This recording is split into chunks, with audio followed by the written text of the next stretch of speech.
నమస్కారం స్వామి. చెప్పమ్మా గౌరీ. నేనే కాల్ చేద్దాం అనుకుంటున్నాను. మీరే ఎవరు కాల్ చేశారు. చేసినప్పటికే సరే ఒకటే. స్వామి. చెప్పమ్మా. స్వామి, మీరు మౌనమే సహజత్వం అని అదే మన కొటేషన్ ఇస్తా ఉంటారు కదా ఎప్పుడు గూడా. అవునమ్మా. ఈ మౌనం అనే దాన్ని నేను ఉనికిలోకి తెచ్చుకోవాలి అంటే కొన్ని రోజులు మీతో అక్కడ ఉండాలి అని అనుకుంటున్నాను. అలా ఏవైనా అవకాశం ఉందా అని తెలుసుకుందామని. అన్ అక్కర్లేదమ్మా. నీవు హ్మ్. ఎక్కడికి పోక్కర్లేదు. హ్మ్. ఎవరిని ఆశ్రయించక్కర్లేదు. హ్మ్. నీవు ఉన్న చోటనే హ్మ్. ఆలోచన లేకుండా నిశ్చలంగా ఉండటం అలవాటు చేసుకో. హ్మ్. ఏదో గుడికి పోతేనో, పుణ్యక్షేత్రాలకు పోతేనో, ఎవరినో దర్శిస్తేనో. ఎందుకని హ్మ్. రమణాశ్రమంలో కూడా ఎందరో దేశ విదేశీయులొచ్చి అక్కడ హ్మ్. ధ్యానం చేస్తూ ఉంటారు. దానివల్ల ఉపయోగం లేదు. అంటే ఇంట్లో ఉంటే ఇక్కడ ఉన్న ఇవన్నీ నన్ను ప్రేరణ చేస్తూ ఉంటాయి కదా! మా పని చేసి పెట్టు, లేదమ్మా. మాకిదే. లేదమ్మా. లేదమ్మా. హ్మ్. అవి ప్రేరణ చెయ్యదు. హ్మ్. నీవు ఆలోచిస్తే దాని చేత ప్రేరించబడతావు. మరి నాకవి కనపడకపోతే ఆలోచన రాదేమో పోనీ అట్లన్నా. ఇప్పుడే కనపడటం అంటే అవి ఉన్నట్టు చెప్పటం లేదుగా. నీవు చెప్ గుర్తించి దానెంబడి పరిగెడుతున్నావు. హ్మ్. హ్మ్. అది గుర్తించేది నీవు. కాబట్టి ఆలోచన గనక తల ఎత్తకపోతే బా స్వామి. హ్మ్. నీవు నీవుగానే ఉంటావు ఎక్కడున్నా గాని. హ్మ్. హ్మ్. ప్రదేశాలు మార్చి ప్రయోజనం లేదు తల్లి. హ్మ్. అర్థమవుతుందా? హ్మ్. హ్మ్. హ్మ్. హ్మ్. ఎక్కడికో హిమాలయాస్‌కు పోతేనో, సన్యాసం పుచ్చుకుంటేనో, తిరువణ్ణామలై పోతేనో నాకు మనశ్శాంతి దొరుకుతుందనుకోవటం పొరపాటు. రమణ మహర్షి కూడా ఇదే విషయాన్ని స్పష్టంగా చెప్పారు. హ్మ్. అమ్మా వినపడుతుందా? వినిపిస్తుంది స్వామి. వినిపిస్తుంది స్వామి. కాబట్టి హ్మ్. దేనిని వదులుకోవాల్సిన పని లేదు. దూరం కావద్దు. హ్మ్. అన్ని చోట్ల ఉంటూనే మనస్సును అంతర్ముఖం చెయ్యి. హ్మ్. అది అంతర్ముఖం అంటే ఏమిటి? ఆలోచనల వెంట వెళ్ళవద్దు. పిడుగు పడ్డా నేను సరే. ఈ యొక్క సన్నిధిలో ఉంటే ఇట్లా ఉంటది, బావుంటది. ఒక నెల రోజులు మౌనంగా వాళ్ళ సన్నిధిలో ఉండండి అని లేదమ్మా. అన్నా. లేదమ్మా. అది పొరపాటు తల్లి. హుహు. సన్నిధి అంటే ఆత్మ సన్నిధి అని అర్థం. హ్మ్. సహజ సన్నిధి అని అర్థం. హ్మ్. హ్మ్. హ్మ్. ఇటుకతో హ్మ్. కూడిన ఆలోచన లేని మనస్సే నీ మౌనమమ్మా. నీ హ్మ్. హ్మ్. అది నీలోనే ఉంది. ఆ గురువు నీలో ఉన్నాడు. హ్మ్. గురువు హ్మ్. అంటే ఆకారం కాదు తల్లి. హ్మ్. హ్మ్. హ్మ్. గురు అంటే అజ్ఞానం తొలగించేది. నీ ఆత్మ నీలోనే ఉండి నీ దేహాత్మ బుద్ధిని, బంధాలని పటాపంచలు చేస్తుంది అని అర్థం. హ్మ్. హ్మ్. హ్మ్. హ్మ్. హ్మ్. కాబట్టి గురువు ఏమని చెబుతాడు? గురువు అందించడు ఆత్మజ్ఞానం. హ్మ్. నీవు అదేనని చెబుతాడు. లోపలికి తొంగి చూడమంటాడు. చింతా హ్మ్. విహీనం కమ్మంటాడు. హ్మ్. హ్మ్. ఏమవుతుందా? హ్మ్. హ్మ్. వినిపిస్తుంది స్వామి. కాబట్టి అమ్మా నువ్వు ఆందోళన పడొద్దు. హ్మ్. ఎక్కడికో పోతే మనశ్శాంతి దొరుకుతుంది. దీనికి దూరంగా పోతే బాగుండును అనుకోవటం పెద్ద పొరపాటు తల్లి. హ్మ్. ఎందుకని అంటే నీవు ఎక్కడున్నా ఆత్మవే. హ్మ్. ఎక్కడికో పోతే నువ్వేదో మారతావనుకోబాకు. హ్మ్. లేనిది మారటం ఏమిటి? హ్మ్. గౌరి అనే దేహాత్మ బుద్ధి కలిగిన వ్యక్తి లేదక్కడ. హ్మ్. ఉన్నట్టుగా నీకు అనిపిస్తుంది. వాసన హ్మ్. చేత, హ్మ్. బంధము చేత అనిపిస్తుంది. హ్మ్. ఈ రోజు కూడా స్పిరిచువల్ చర్చ్‌లో స్టేటస్ గురించి 10 నిమిషాలు మాట్లాడాను. ఒకసారి అది హ్మ్. విను. హ్మ్. హ్మ్. హ్మ్. ఎం హ్మ్. క వింటాను స్వామి. కాబట్టి నీవు ఆందోళన పడవద్దు. హ్మ్. భయపడవద్దు. హ్మ్. నేనేమి చెయ్యటం లేదని అనుకోవద్దు. హ్మ్. ఏమీ చెయ్యక్కర్లేదు. హ్మ్. నీవు బాహ్య చింతన విడనాడు. ఆలోచనలు వస్తే వచ్చినయి దాని ఎమ్మటి పరిగెత్తడం దేనికి? హ్మ్. నువ్వు ఒక హ్మ్. చోటు నుంచి ఇంకో చోటికి ప్రయాణం చేస్తుంటావు. హ్మ్. ఎన్నో సాగిపోతూ ఉంటాయి. నీ దృష్టి దాని మీద ఉండదు. హ్మ్.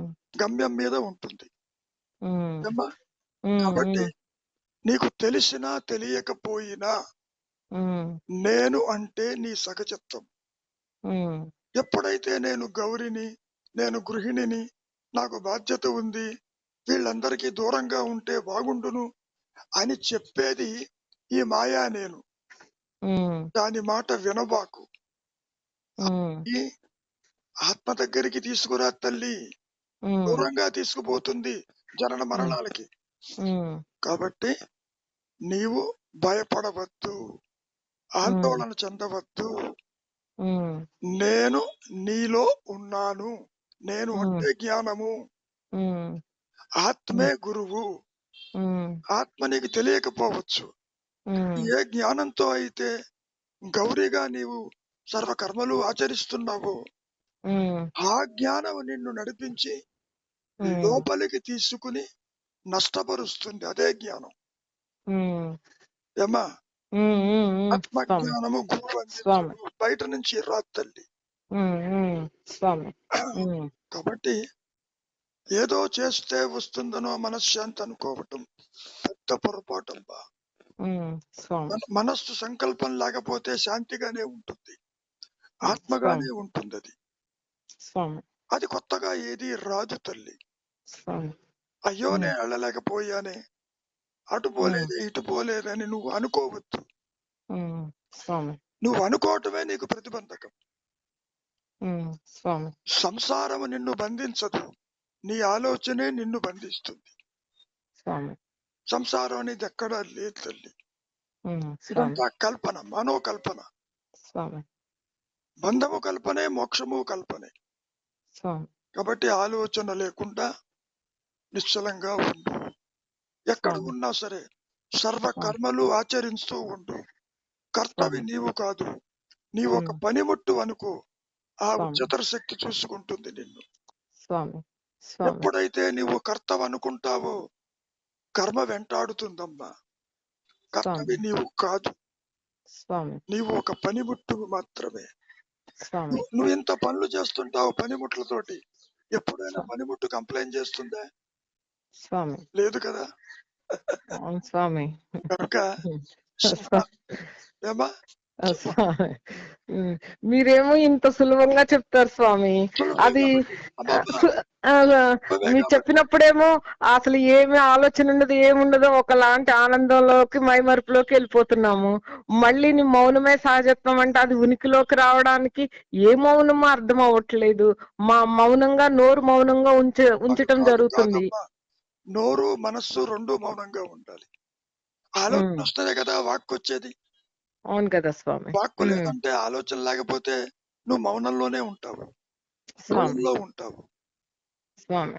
నీకు దేహాత్మ బుద్ధి రాకముందు ఆత్మవే, వచ్చిన తర్వాత ఆత్మవే. దేహం రాలిపోయినా ఆత్మవే తల్లి నువ్వు. ఏది కొత్తగా రాదమ్మా, ఇది నా అనుభవం. కనుక నీవు ఆందోళన పడవద్దు, ఎక్కడికి పోవద్దు, ఎవరిని ఆశ్రయించవద్దు. ఎవరు ఎవరికి ఏమీ చెయ్యరు, ఏదో చేస్తారనుకుని పాకులాడవద్దు. ఆ జ్ఞానము నీవై ఉన్నావు. అదే తత్వమసి వాక్యం కూడా చెబుతుంది. ఏదైతే ఉందో అదే నీవని. దాన్ని గౌరిగా నీవు తెలుసుకోవటం కాదమ్మా. ఆ ప్రకాశంలో గౌరి లేకుండా పోతుంది, సృష్టి లేకుండా పోతుంది. అర్థమవుతుందా? కాబట్టి ఆందోళన పడద్దు. వెళ్ళలేదే, రాలేదే, చూడలేదే అన్న దిగులు నీకు వద్దు. సరే స్వామి. మౌనం కొంచెం చూడమ్మా. మనస్సులో ఎక్కువ ఆలోచన వస్తుంటే కాసేపు ప్రాణాయామం చెయ్యి. గాలి మీద మనస్సును పెట్టు, అది ఆగిపోతుంది. కేవలం కుంభకాలలో నీకు ఆలోచనలు ఉండవమ్మా. కనుక నువ్వు ప్రశాంతంగా ఉండు తల్లి. సంసారము నిన్ను బంధించదు, నిన్ను బంధించేది నీ ఆలోచనే. అంటే ఇప్పుడు కనిపించేది ఇది, వీళ్ళు తిడుతున్నారు, వీళ్ళు అంటున్నారు, ఇవన్నీ కూడా ఆలోచనేనా స్వామి? అంతేగా మరి. నువ్వు చెవుతో వింటున్నావంటే ఆలోచనలు తీసుకుంటున్నావు. నువ్వు స్వీకరించకపోతే ఎవరు తిడితే నీకెందుకు? అది నీవు కానప్పుడు. అంటే అది వినపడుతున్నా నేను స్వీకరించినందువల్లే బాధ. అది మంచో చెడో ఏదైనా గాని అది స్వీకరించినందువల్ల బాధ స్వామి. అంతేగా మరి. నువ్వు యాక్సెప్ట్ చేస్తున్నావు, స్వీకరిస్తున్నావు. అంటే అక్కడ నేను భార్య అని గానో వదిన అని గానో ఏదో యాక్సెప్ట్ చేశానని అర్థమా స్వామి? ఆ సెకండ్, ఆ కనురెప్ప పాటలో. అంతేగా మరి. నీవు కానితో నీవు ఉన్నావు కాబట్టి స్వీకరించావు కాబట్టి దుఃఖం వస్తుంది నీకు. లేకపోతే దుఃఖం ఎక్కడ, బంధం ఎక్కడ? ఒకవేళ అలాంటి సిచ్యువేషన్ ఎదురైనప్పుడు ఎలా అలా మౌనంగా నా సహజత్వంలో నేను ఉండడమేనా స్వామి? సహజత్వంలో ఇప్పుడు కూడా ఉన్నావు.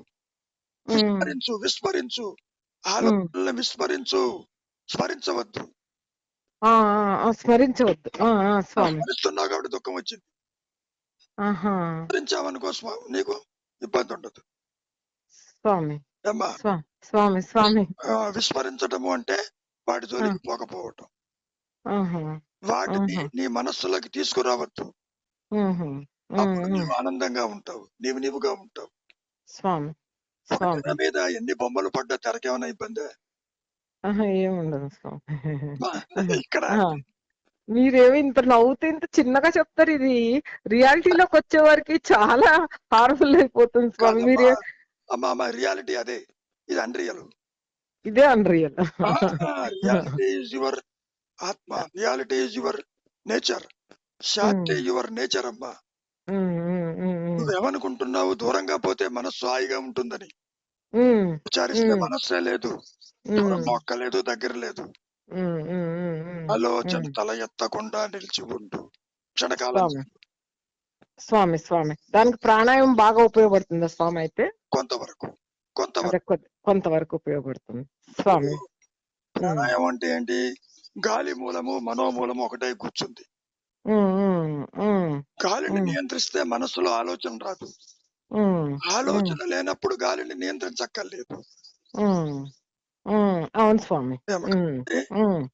ఎందుకు చెప్తున్నానంటే, మరీ ఎక్కువగా ఆలోచన ఉధృతం ఉంటే, వైలెంట్ మైండ్ ఉంటే సైలెంట్ చేయడానికి ప్రాణాయామం తోడ్పడుతుంది. అంతవరకే. మైండ్ బాగా వైలెంట్ లోకి వెళ్ళిపోతుంది, వైలెంట్ గా ఉన్నది సైలెంట్ అవుతుంది. నువ్వు ఆందోళన పడవద్దు. ఒకసారి రమణాశ్రమంలో ఒకడు కంప్లైంట్ చేశాడు వచ్చి, పలాని వాడు నన్ను తిడుతున్నాడు అన్నాడు. వాడు తిట్టేదాకా ఆగుతావెందుకు, నిన్ను నువ్వు తిట్టుకుని తొలగించుకోరాదా అహంకారం అన్నాడు. స్వామి అయితే తిట్టేది అహంకారాన్నే గాని నేను కాదు కదా అక్కడ. గౌరీ అనే దేహాత్మ బుద్ధిని తిడుతున్నాడు కానీ ఉండదు. అది లేని దాన్ని తిడితే నీకెందుకు? అమ్మ స్వామి, ధన్యం స్వామి. లేని వ్యక్తిని తిడుతుంది కల్లో తిట్టినట్టు. లేని వ్యక్తినే తిట్టుకుంటుంది. తిడితే నీకెందుకు? ఇప్పుడు ఆ చలనం అవసరం లేదు, స్పందన వద్దు అసలు లేదు. ఇప్పుడు కలగంటున్నప్పుడు ఎందరినో చూస్తావు, మాట్లాడతావు, వెళుకో రాగానే వాళ్ళెవరు నీ అమ్మడి రారు కదా. కూడా అంతేను. సంసారం అనేది పంచేంద్రియములతో నీకు జగత్తు సంసారం కనపడుతుంది. ఎప్పుడైతే ఇంద్రియ వ్యాపారాలు అంతర్ముఖం అవుతాయో అది ఉన్నా లేనట్లే నీకు. దేనికి నువ్వు అమ్మా విస్మరించు, స్మరించవద్దు. ఇది గుర్తుపెట్టుకో. సరే స్వామి, సరే స్వామి. నువ్వు స్మరించిన కొద్దీ నీకు బంధం ఏర్పడుతుంది, దుఃఖం ఏర్పడుతుంది. అవును స్వామి, అదే జరుగుతుంది ఇక్కడ జరిగేదంతా. సంఘటన జరిగి వెళ్ళిన కాడి నుంచి స్మరణ ఎక్కువైపోతుంది. ఎందుకని విస్మరించటల్లా తీసుకొస్తున్నావు, మాటికి తీసుకొచ్చి దాన్ని నిలిపించుతున్నాను. ఇంకా మళ్ళీ నేను ఎక్కడికో వెళ్ళాలని కోరుకుంటున్నాను. మళ్ళీ పోయినా నీ మనస్సు మళ్ళీ తగ్గుతుందిగా. అప్పుడు ఆపు, గతాన్ని స్మరించొద్దు. గతము లేదు, భవిష్యత్తు లేదు, వర్తమానమే సత్యం తల్లి. అంటే నేను ఉన్నానన్నా జ్ఞానమే సత్యము. సరే స్వామి, సరే తప్పకుండా స్వామి. ధన్యం స్వామి. ఎప్పుడైనా వస్తాను స్వామి ఒక రోజు. ఇప్పుడు బస్సులు ఫ్రీ, మెహదీపట్నం బస్ స్టాండ్ నుంచి ఎలా రావాలో అప్పుడు నేను వచ్చే రోజు ఫోన్ చేసి వస్తాను స్వామి. తప్పకుండా. సరే స్వామి, మీ దర్శనం కోసం వస్తాను. ధన్యం స్వామి. ధన్యం స్వామి. చెప్పండి గురుగారు. నమస్కారం. ఒక్క నిమిషం.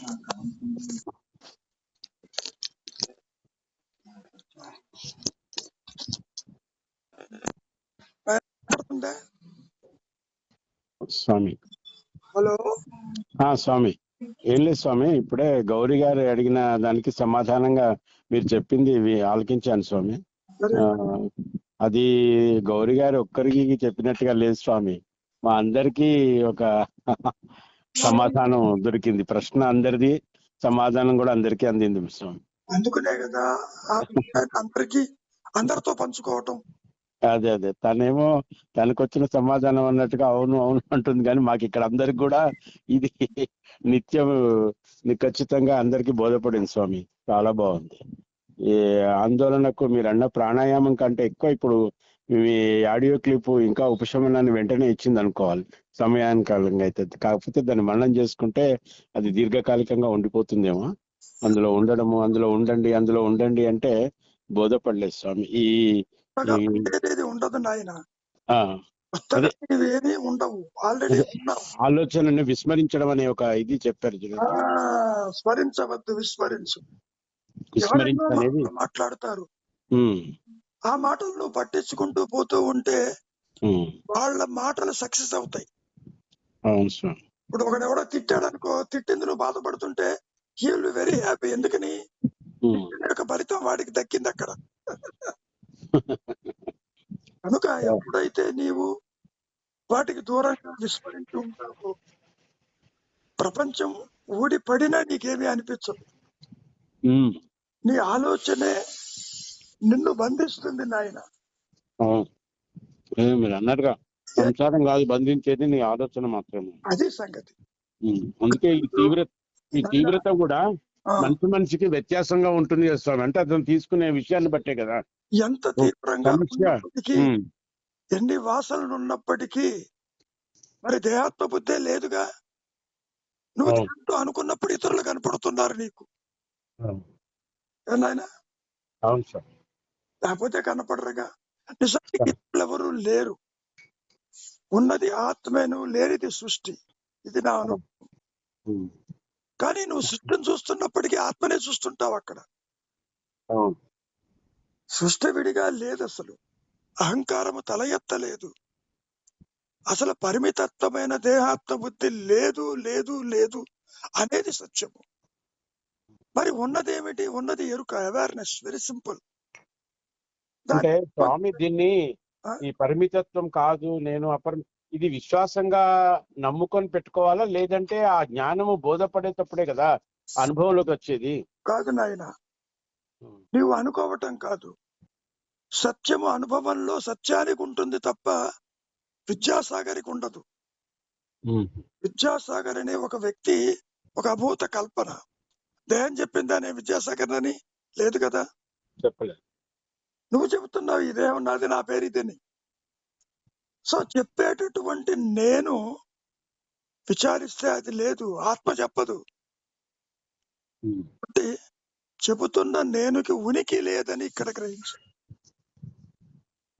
నుంచి అహంకారం తృణీకరించబడింది, అది లేదు అసలు. కానీ ఉన్నట్టుగా కనపడుతుంది ఇక్కడ మాయ.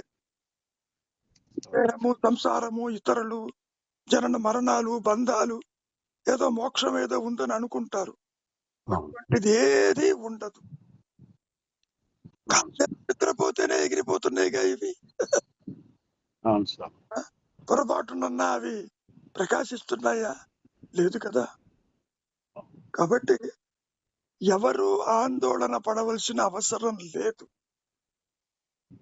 ఆలోచన అంటే ఏమిటో చూడండి, చేత అయితే. చేత కాలేదు, ఊరికే ఉండండి. ఆలోచనలతోటి ఏదో చెయ్యాలి, ఎక్కడికో తిరగాలి, ఎక్కడికో పోతే నాకు బాగుంటుంది అనుకోవటం నువ్వు కల్పించుకున్నటువంటి ఇంకొక ట్రాప్ అది. ఇప్పుడు ఏమంటారంటే ఎలుకల బోను మీకు అందరికీ తెలుసు. ఏదో తిందామని వెళ్ళి ఇక తినకుండా పోతుంది అది. ఇక్కడ కూడా ఏదో కొత్తగా పొందాలని పోయి అసలేది పొందకుండా పోతాం. కాబట్టి బాహ్యాంతరములు లేవు నాయన. ఎక్కడో ఏదో పుణ్యక్షేత్రాలు ఉన్నాయను, జ్ఞానులున్నారను అనుకోవటం పొరపాటు. ఉన్నది జ్ఞానము. ఆత్మ ఎన్నడూ జ్ఞాని అజ్ఞాని కాలేదు, బాలుడు బుద్ధుడు కాలేదు. అది కాదు అసలు. ఉన్నది తురీయము, లేనిది సృష్టి అవస్థలు. ఇది నా అనుభవం. అన్ని రకాలుగా చెప్పుకున్న అనుభవాన్ని మాయలో ఎవరికి ఇవ్వలేము. అది ప్రకాశించినప్పుడు మాత్రమే జ్ఞానం అని గోల పెట్టేది అంతరించిపోతుంది, లేకపోతే పోదు.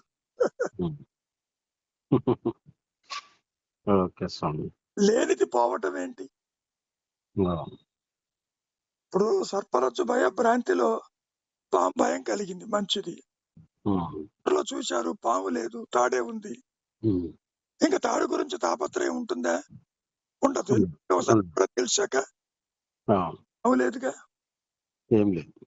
ఇక్కడ కూడా నేనుగా ఆత్మగా ఆల్రెడీ ఉన్నావు. ఎప్పుడైతే నీ అనుభవానికి, ఆత్మ అనుభవానికి వస్తుందో దానంతటది అనుగ్రహము చేత ఇప్పుడు ఉండడు ఇంకక్కడ. తర్వాత జీవుడు జగత్తు కనపడినప్పటికీ ఇదంతా దీనిలోనిదే, విడిగా ఎక్కడుంది?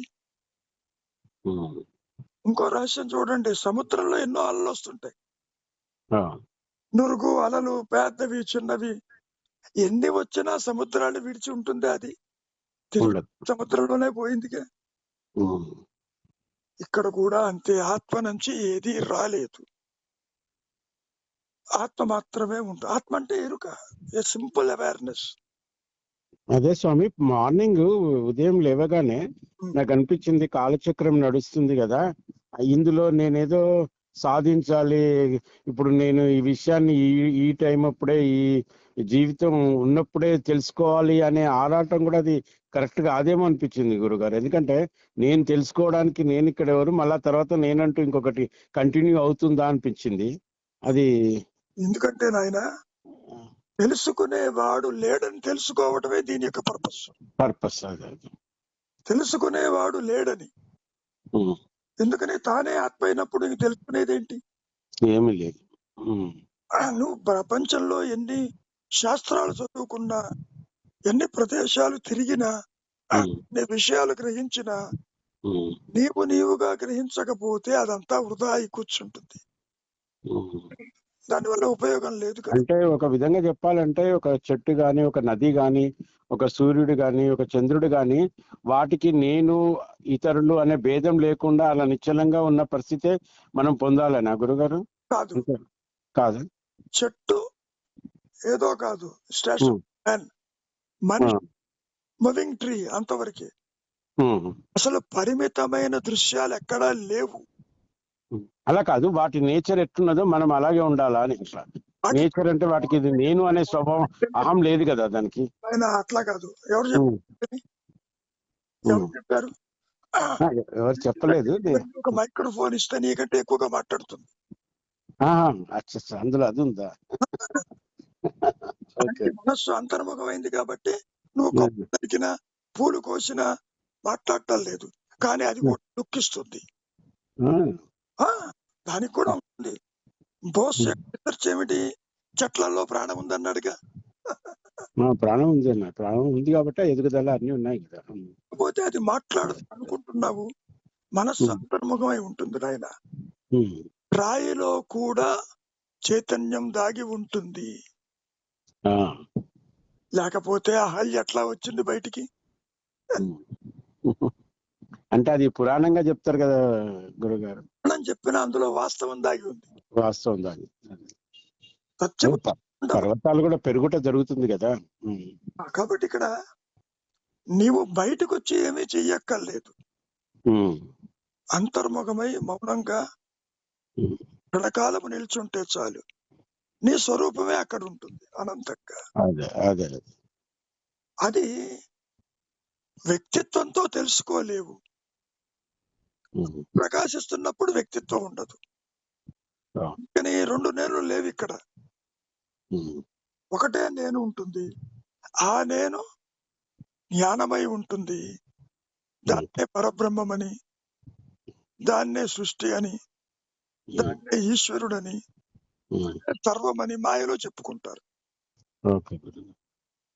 కాబట్టి అత్యంత తేలికైనది నీవుగా ఉండటం.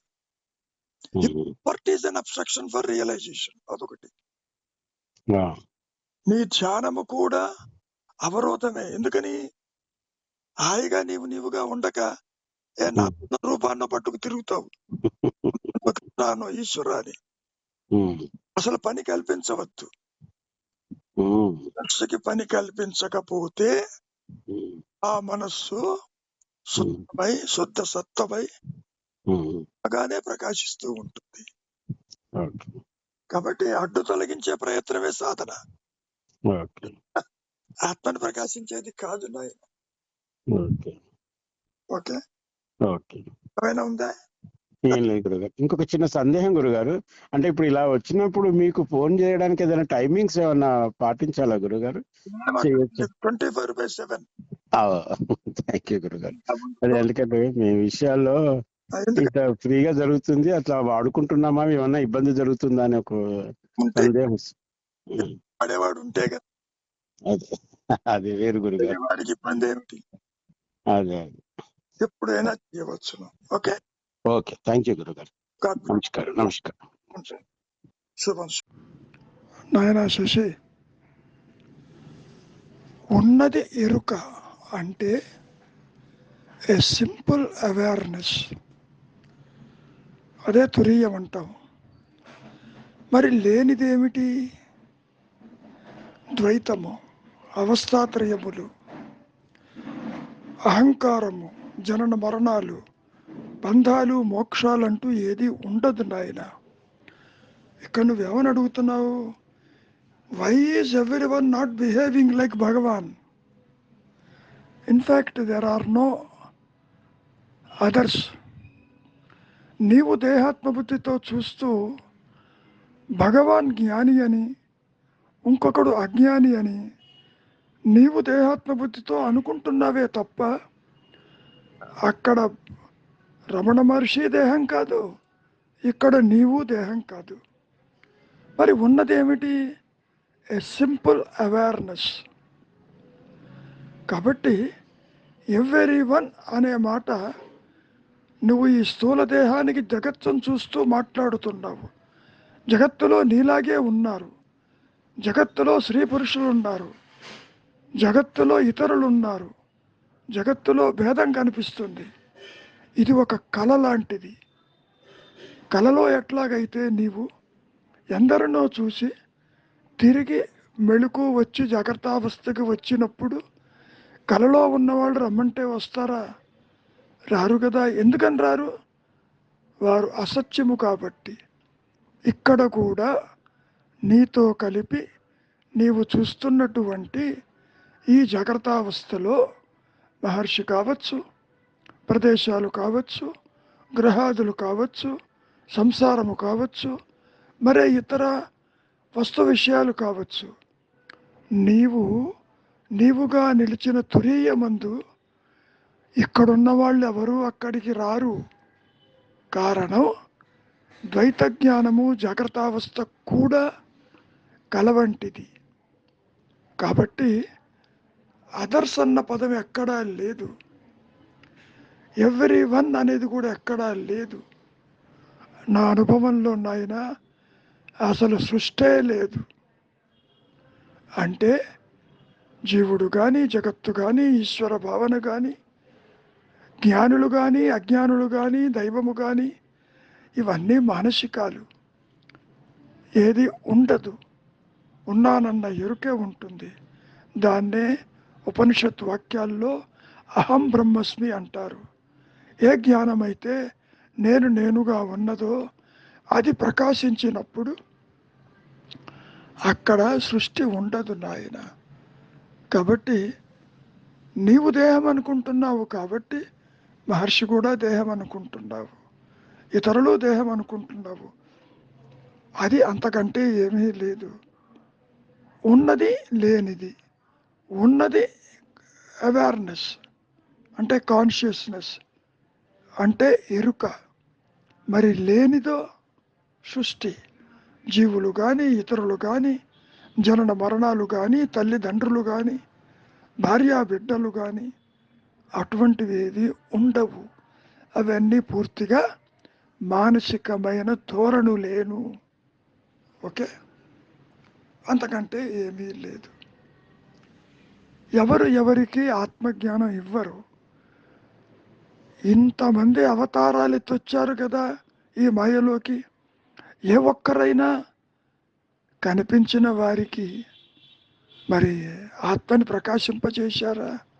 లేదే. కృష్ణ పరమాత్మ కూడా చేతులు ఎత్తేసాడు కదా. సత్యము తెలిసిన జ్ఞాని దగ్గరికి పొమ్మన్నాడు, చెబుతాడన్నాడు. అంతకంటే ఏమీ లేదు. ఎంత చెప్పినా ఎంత బోధించినా ఇవన్నీ సూచనలు మాత్రమే.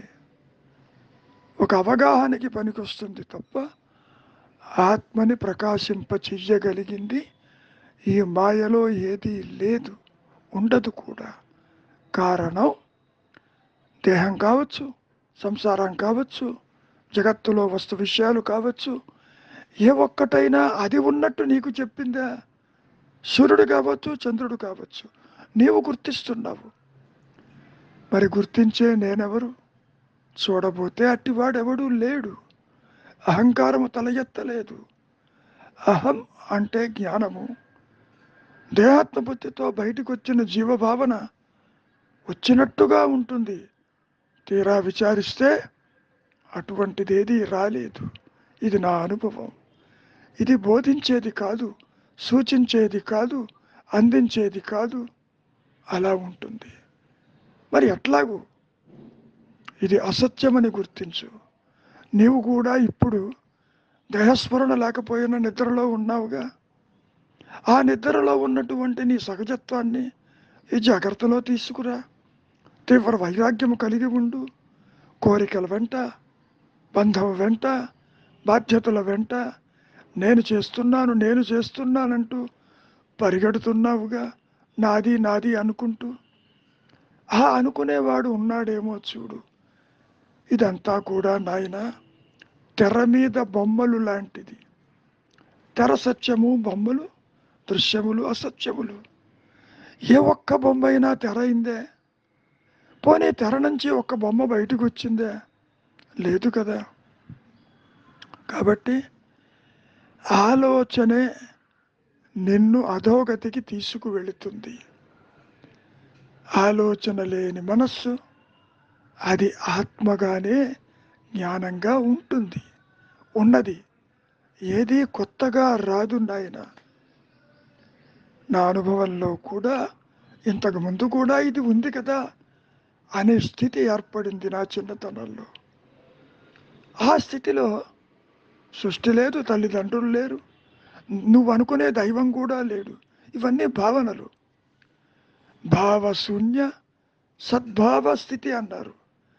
భావశూన్యము అంటే ఆలోచన లేని మనస్సు అదృశ్యమైపోతుంది. ఇదిగో తెర మీద బొమ్మలాగా. మరి ఏం మిగిలి ప్రకాశిస్తుంది? అదిగో ఆ తెర స్వయం ప్రకాశము కాబట్టి, తన ఉనికిని తానుగా తెలుసుకుంటుంది కాబట్టి, ఏకైక సద్వస్తువు అది ప్రకాశించినప్పుడు నీ స్వరూపంగా నీకే తెలుస్తుంది. నేను ఉన్నాననేది మాత్రమే సత్యమని, నిత్యమని, అనంతమని. అక్కడ సృష్టి లేదని, పరిధులు లేవని, అది ఎన్నడూ ముక్కలై జీవుడు, జగత్తు, ఈశ్వరుడు కాలేదని ఇన్ని దాగి ఉంటాయి దాంట్లో. కాబట్టి ఒక్కో విషయం గుర్తుపెట్టుకో నాయన. ఒక తాడికి ఒకే పాము ఉన్నట్టు ఒకే ఒక ఆత్మకి ఒకే ఒక జీవుడు వస్తాడు బయటికి మాయగా. తాడికి 10 పాములు రావు. ఇక్కడ కూడా ఒకే జీవాత్మకి ఇతర దేహాలు కనపడతాయి. కనపడ్డప్పుడు వాటితో బంధాలు పెంచుకుంటాడు. తండ్రి అంటాడు, తల్లి అంటాడు, భార్య అంటాడు, పిల్లలు అంటాడు, బంధువులు అంటాడు, మిత్రులు అంటాడు, శత్రువులు అంటాడు. మరి ఇవన్నీ కూడా మనోకల్పితములు, మానసిక ధోరణులు. ఈ జాగ్రత్త స్వప్న సుషుప్తలు 3 కూడా అసత్యములు, అసత్యములు, అసత్యములు. దేహాత్మ బుద్ధిని అట్టి పెట్టుకుంటూ నీవు సత్యము తెలుసుకోలేవు. భౌతికంగా కూడా అసత్యము సత్యము కలవు కదా. చీకటి వెలుగులు కలవవు కదా. చీకట్లో ఉంటూ వెలుగు మిగులుతుందా? మిగలదు కదా. వెలుగు చీకట్లు ఆపోజిట్స్. అదే రకంగా ఆత్మ ప్రకాశము సృష్టి ఆపోజిట్స్. సృష్టి లేకుండా ఆత్మ ఉండగలదు, ఆత్మ లేకుండా సృష్టి ఉండదు. ఏది ఏమైనా నేనుగా నిలిచి ఉన్న స్థితిలో, మౌనంలో, తీవ్ర వైరాగ్యముతో నీవు నిలిచి ఉన్నప్పుడు నీ దేహము కానీ, సంసారము కానీ, జగత్తు కానీ ఏ ఒక్కటి ప్రకాశించదు నాయన. ఇదంతా అనుగ్రహం చేతనే జరుగుతుంది. అనుగ్రహం అంటే నీ ఆత్మే, అనుగ్రహం అంటే నువ్వు అనుకునే దైవమే, అనుగ్రహం అంటే ఆ గురువే. గురువు అంటే ఎవరనుకుంటున్నావు? భౌతికం కాదు. నీవు భౌతికం కాదు, గురువు భౌతికం కాదు. గురువు అంటే అజ్ఞానము తొలగించేది నీ ఆత్మే. నేనుగా నిలిచినప్పుడు నేను దేహమన్న తలంపు కానీ, సృష్టి కానీ అక్కడ ప్రకాశించదు. రెండు నేనులు లేవు, ఉన్నది ఒకటే నేను. ఇదే నా అనుభవం.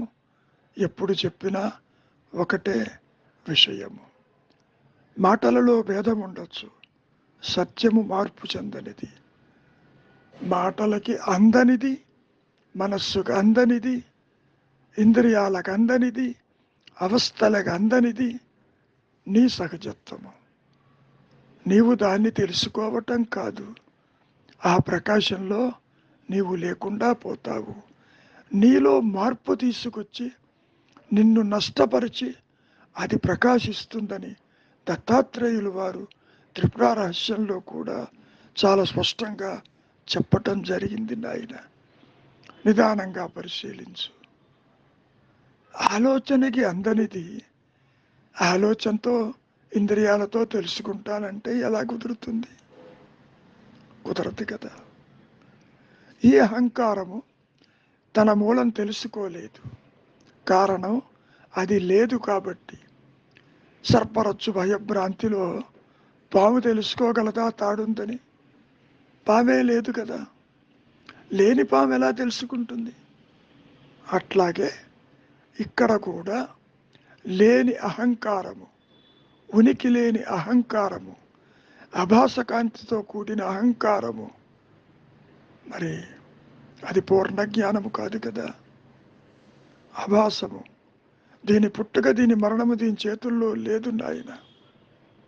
విచారిస్తే అనుగ్రహము చేత ఎలాగైతే ఇక్కడ పాము లేదు, తాడే ఉందని నీవు గ్రహించావో, ఆత్మ ప్రకాశంలో మాత్రమే జీవుడు లేడని, జనన మరణాలు లేవని, బంధమోక్షాలు లేవని, అసలు సృష్టే లేదని ఆత్మగా నీవే గుర్తిస్తావు. మంచిది, విచారించు. మాటలకి అందనిది మౌనము. మౌనం అంటే ఏమనుకుంటున్నావు నాయన? ఎరుకతో కూడిన ఆలోచన లేని మానసిక స్థితే మౌనము. అదే ఆత్మ. అంతా మౌనమే అన్నారు. మౌనం అంటే మాట్లాడకుండా కూర్చోవటం కాదు, కర్మలు ఆచరించకుండా కూర్చోవటం కాదు. మౌనం అంటే ఉన్నానన్న ఎరుక, సృష్టి లేని స్థితి మౌనము. మంచిది, మౌనమే శరణ్యం. ఓం నమో భగవతే శ్రీ రమణాయ. చాలా సంతోషం నాయన. మీరు అడిగినటువంటి ప్రశ్న అందరికీ వస్తుంది. నా సహజత్వమే సుఖప్రదమైతే నేను ఎందుకని ఈ మాయలో కర్తృత్వంతో కోరికల వెంట పరిగెడతాను? అది తెలియక, మూలము తెలియక. నేను అంటే అది ఆత్మేనమ్మా. ఎప్పుడైతే నీవు ఈ దేహమని, నాకు ఓ పేరుందని ఒక పరిమితమైన జీవభావన కలిగినప్పుడు నీవు కల్పన విని అనుకుంటున్నావు. కాసేపు నిద్రపోతే ఈ కల్పన ఏమైంది, సృష్టి ఏమైంది, దేహాదులు ఏమైనాయి, మరి సంసారం ఏమైంది, నీవు చేసే కర్మకాండలు ఏమైనాయి, పోని అన్నీ ఎగిరిపోయినాయిగా. మరి నిద్రపోతున్నప్పుడు అది మరి కష్టంగా ఉందా, సుఖప్రదంగా ఉందా? నిజానికి నిద్రలో ఉన్నది నీ సహజత్వము. అంటే ఉన్నానన్న ఎరుక మాత్రమే ఉంటుంది. అది నీకు తెలియకుండా ఉంటుంది. కారణం అక్కడ కల్పన ఈ రూపంలో ఉండదు. ఆనందమయ కోశంతో వృత్తి రాహిత్యమై నిలిచి ఉంటుంది. అక్కడ వాసనలు సంస్కారాలు పెట్టుకుని ఉంటుంది.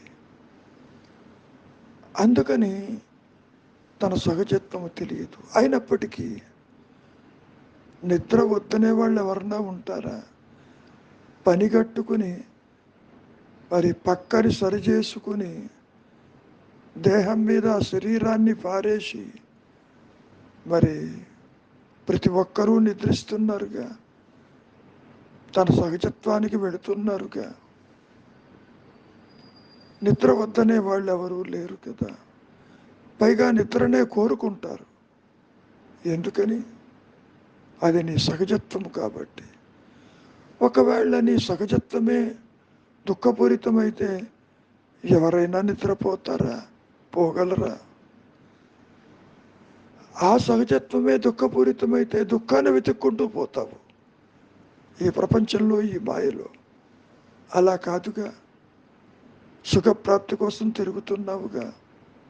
ఏ పని చేస్తే సుఖంగా ఉంటుందని, ఏ పని చేస్తే ఆనందంగా ఉంటుందని, ఏ పని చేస్తే తృప్తిగా ఉంటుందని ఇంద్రియ వ్యాపారాల వెంట నీవు పరిగెడుతూ ఆనందం కోసమే వెళుతున్నావుగా. నీ నేచరు ఆనందం కాబట్టి your search for happiness in this world is an annoying search of the self అన్నారు రమణ మహర్షులు వారు. కాబట్టి ఉన్నది సంతోషము. దాన్నే ఆత్మను గురించి చెబుతూ సత్ చిత్ ఆనందం అంటూ చెప్పుకొచ్చారు. నా అనుభవం కూడా అదేను. సత్ అంటే ఎప్పుడూ అసత్తు కాదని, ఆనందం అంటే అట్టి ఆనందము పోయేది కాదని, చిత్ అంటే అచిత్తన్న ప్రసక్తే లేదని. ఏమ్మా, అర్థమవుతుందా? అయితే ఆ విషయం తెలియక, నీ అనుభవానికి రాక, ఎందుకని? ఈ దేహాత్మ బుద్ధి కలిగిన కల్పనకి మూలం తెలియదు. ఎంతసేపటికి వాసనలతో, బంధాలతో, రాగద్వేషాలతో నిద్ర లేచినప్పటి నుంచి ఇది కావాలనో, అది వద్దనో, ఇది మంచెనో, ఇది న్యాయమనో, అది అన్యాయమనో మాయలో పరిగెడుతున్నావుగా. పరిగెత్తి ఏం చేస్తున్నావు? ఏది బాగా ఉంటే ఆ పని చేయడానికి ప్రయత్నం చేస్తావు. నీ సంతోషం కోసమే చేస్తావు, నీ తృప్తి కోసమే చేస్తావు. దుఃఖాని కోసం ఎవరూ పనులు చెయ్యరుగా. ఈ పని చేస్తే దుఃఖపడతావంటే నువ్వు ఆ పని చెయ్యవు. ఈ పని వల్ల నాకు సుఖం ఉంటుంది, సంపాదన ఉంటుంది, సుఖంగా ఉంటాను. ఎందుకు ఇంతమంది సంపాదించటం? ఆ సంపాదనతో సుఖంగా ఉండవచ్చునే కదా. ఇంకో విషయం కూడా నీవు బాగా గుర్తుపెట్టుకో తల్లి. ప్రతిదానికి ఒక ధర్మం అంటూ ఉంటుంది. ధర్మము అంటే లక్షణం, నేటికి శీతల ధర్మము, చల్లదనం ఇస్తుంది. అగ్నికి ప్రకాశించే ధర్మము, దహించే ధర్మము. వాయువుకి చంచల ధర్మము, కాసేపు ఇక్కడ ఉంటుంది, ఇంకో చోటికి పోతుంది.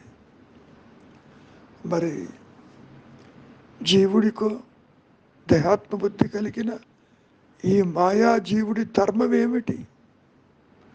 అది ఆత్మే ధర్మము, ఆనందమే ధర్మము, సుఖప్రదమే ధర్మము, ఉన్నానన్న ఎరుకే ధర్మము. ముఖ్యంగా నిద్రలో ఎట్లాగైతే నీకు సృష్టి కనపడదు, దేహాదులు కనపడవు, ఆత్మస్థితిలో కూడా, తురీయంలో కూడా నేను ఉన్నానన్నటువంటి ఎరుకలో జీవుడెక్కడ, జగత్తెక్కడ, ఈశ్వరుడెక్కడ, సృష్టి ఎక్కడ,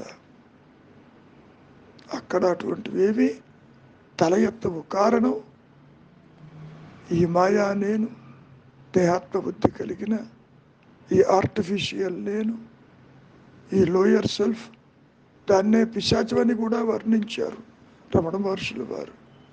అది పూర్తిగా నష్టపోయి ఉంటుందమ్మా, అది తల ఎత్తదు. కనుక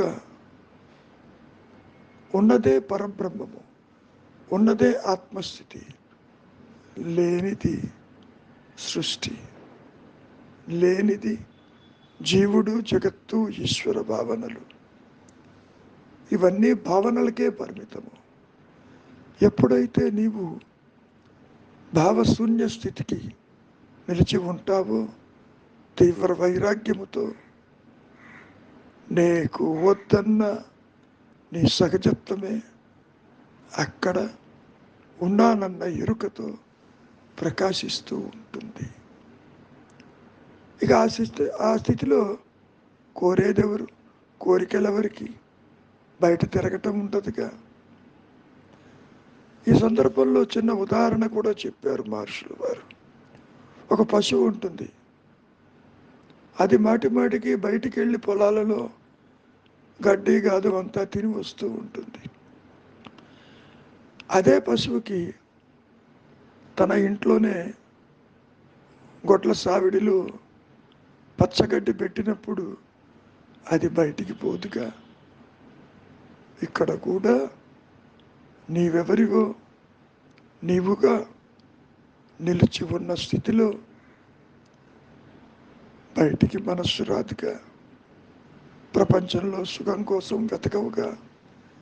ఎక్కడికి పోతే సుఖంగా ఉంటుంది, ఎక్కడికి పోతే శాంతంగా ఉంటాను, ఈ ప్రదేశాలు మారిస్తే బాగుండును, ఈ పరివారం నాకు నచ్చటం లేదు, ఇంకో చోటికి పోతే సుఖంగా ఉంటానని అనుకుంటూ చాలామంది ప్రదేశాలు మార్చుకుంటూ దేశ విదేశాలు కూడా పోతూ ఉంటారు.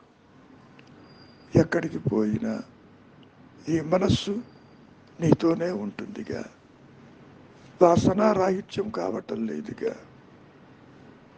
ఎప్పుడైతే ఈ అహంకారము, ఈ వ్యక్తిత్వము, ఈ కర్తృత్వము నిశ్చలమై నిలిచి ఉన్నప్పుడు ఆత్మ ప్రకాశంతోనే ఇది నష్టమవుతుంది. రెండు నేను లేవమ్మా.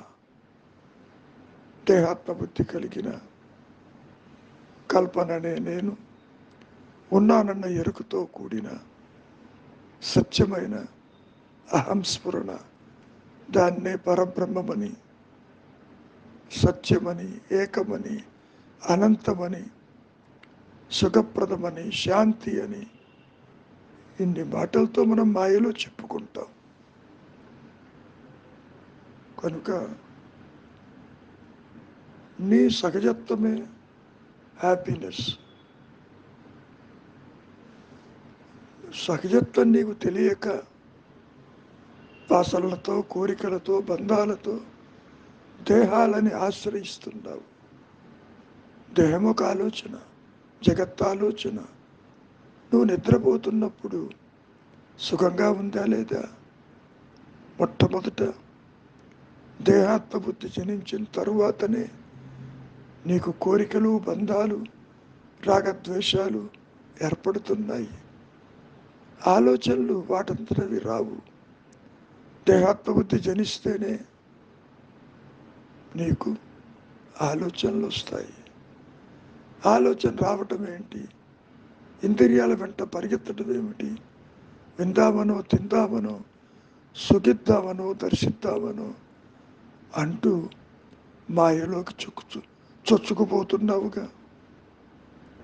కాబట్టి మూలము తెలియని కారణము చేత నీవు ఈ మాయలో, ఈ జాగ్రత్తావస్థలో కూడా పరిగెడుతున్నావు. పరుగు ఆపు, నిశ్చలంగా ఉండు. ఇది అసత్యమని గుర్తించు. ఇవన్నీ కూడా స్వప్న తుల్యములు. కళ ఎంత బాగా ఉన్నా, ఎంత సంతోషదాయకంగా ఉన్నా, ఎంత భయానకంగా ఉన్నా, నీవు మెళకువ రాగానే నువ్వేమంటావు? కళ సత్యమనే కదా నీవనేది. ఈ జాగ్రత్తావస్థ కూడా కళ సమమేను, అసత్యమేను. ఇందులో అణుమాత్రం సత్యము దాగి ఉండలేదమ్మా. మౌనానికి మించిన సాధన లేదు.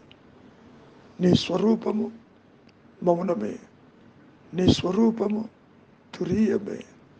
మౌనమంటే ఏ ఎరుకైతే ఉందో, ఎరుకతో కూడిన ఆలోచన లేని మానసిక స్థితే నీ సహజత్వం.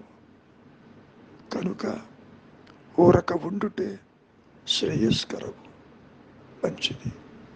మౌనమే శరణ్యం.